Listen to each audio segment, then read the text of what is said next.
Ahead of last night's debate moderator Chris Wallace said his role was to be a facilitator, not a fact checker for President Trump and Joe Biden.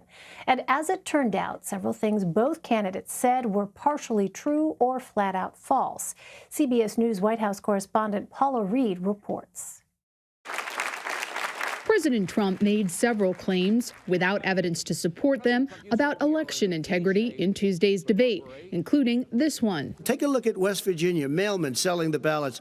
They're being sold. They're being dumped in rivers. That statement is false.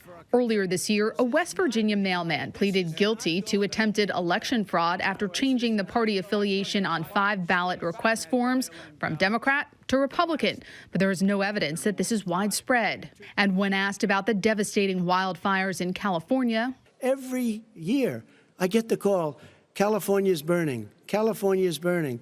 If that was cleaned, if you had forest management, good forest management, you wouldn't be getting those calls. The truth is, scientists have said higher temperatures, stronger winds, and drier conditions caused by climate change are the real reasons why they have been worse this year. We should also point out that the federal government owns and controls nearly 60% of forests in California, which would make forest management a federal issue in many cases.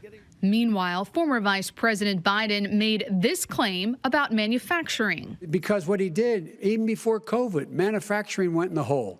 Manufacturing went in the hole. We found that to be false. The Trump administration actually added around 443,000 manufacturing jobs from January 2017 to this February before the pandemic hit. And on a plan for how to handle the pandemic, between 750 and 1,000 people a day are dying. When he was presented with that number, he said, it is what it is.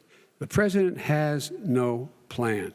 He hasn't laid out anything. That is also not entirely true. While President Trump has been criticized for his coronavirus response, his administration has announced plans on how to distribute 150 million rapid COVID-19 tests and a vaccine once it is available. The Trump campaign insists this morning that the president succeeded in his mission of laying out his agenda and trying to trip up his rival, though some of his allies say that his aggressive behavior may have at times undercut his appeal. And that's what we see reflected in our polls this morning. Shows that most viewers were annoyed while they were watching this and found the overall tone to be negative. Paula Reed, CBS News, the White House. Sean Sullivan joins me now. He's a CBSN political contributor and national political reporter for The Washington Post. Hi there, Sean. So last week you reported that Joe Biden and his advisors were anticipating, quote, a venomous barrage, end quote, from the president and hoping to counter with an affirmative case for a Biden presidency. Here's how Delaware Senator and close Biden confidant Chris Coons put it, quote, when you get down in the mud and wrestle with a pig, the pig has fun and you get covered in mud. So after last night, does Team Biden feel they've made that positive case? Well, Elaine, I think they look at this debate and overall they are pretty pleased right now. What they see and then the way that they're sort of framing it is that this was a debate in which Joe Biden was able to present his vision for the presidency. And President Trump, on the other hand, the way that they're sort of looking at this, presented a very sort of chaotic counter argument and didn't really come up with what he would pursue in a second term and what the overall vision for a second term would be. And so overall, I think they like this contrast. And you're right that before this, they were anticipating that this was going to be a very, very negative debate. There was going to be a lot of personal attacks from Trump. But I don't think anybody, Elaine, even inside the Biden campaign, was prepared for what we saw last night. The interruptions, the constant back and forths, the arguments between President Trump and Chris Wallace, the moderator. And I think at times that threw Joe Biden off of his game a bit. He wasn't able to fully make most of his points all the time. A lot of that was because President Trump was interrupting. But as we look at these early polls and early indicators coming out of this debate, and you listen to Democrats and Republicans right now, the consensus that's building is that this was not a good debate for President Trump, and that while this might not have been a great debate for Joe Biden, he comes out of this looking pretty good, given the way Trump came across to most people last night. So it was interesting at several points throughout the night, President Trump tried to push a wedge between Biden and the left wing of the Democratic Party. Let's go ahead and take a look at some of that.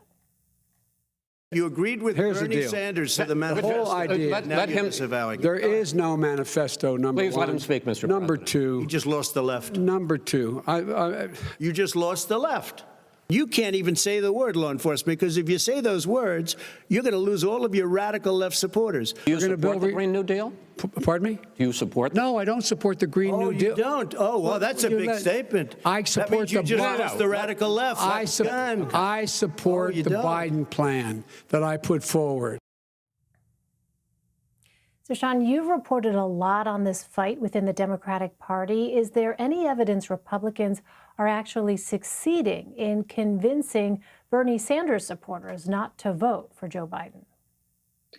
You know, there's very little evidence that Republicans are actually having an effective argument that they're presenting on this. And if anything, the Republican argument and hearing Trump try to sow these divisions based on some of the interviews I've done with Democrats is actually forging more unity in the Democratic Party. They don't want President Trump to be the one that's creating divisions. They don't want to make it look like they're following his lead and that, that they're fighting in the way that he says that they're fighting. Right now, when we look at polling, when we look at the way that party leaders on the left have been reacting to Joe Biden as the nominee, a couple of things are clear. One, the fights of 2016 that we saw just aren't there right now. The fights that we saw between supporters of Senator Sanders and Hillary Clinton that dragged on and on all the way until Election Day in 2016, you're just not seeing them on a wide scale right now. Why is that? Well, big reason a lot of activists I talk to cite is that the stakes are just simply too high right now in this election. They want to defeat Trump. They do want to push Biden to the left, and a lot of them do disagree with the comments that he made last night about the Green New Deal, about Medicare for all. But there isn't the appetite there that there was 4 years ago to really stoke a big intra-party fight right now. And so we're not really seeing that. What we're also not seeing is a lot of liberal supporters leave Biden for a third-party candidate the way that they did leave Hillary Clinton for a third-party candidate in 2016. So Trump is trying to sow divisions. He's also trying to link Biden to the left and try to frame him as a more liberal candidate than he actually is. But the reality is it doesn't look like these arguments are actually working in either direction right now for the president or his allies. Interesting. Well, one of the topics last night was racism in the U.S. What did we learn about how the candidates view the issue of racial justice in this country? Yeah, this was a big issue in last night's debate, and one that a lot of people are talking about today. When you look at Joe Biden, when he talked about issues of race, issues of police reform, he sort of took a middle road, similar to the things that he has said before. He did not want to defund the police, something he said before. But of course, on the other side, President Trump getting a lot of criticism today for the way that he talked about race. This is something he's been criticized over time and again throughout his presidency.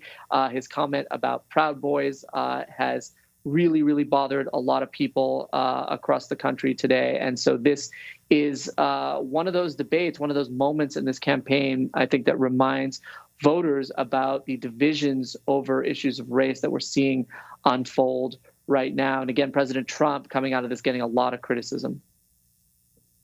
Yeah, I mean, deep and painful divisions on this issue. All right, Sean Sullivan for us. Sean, always great to see you. Thank you.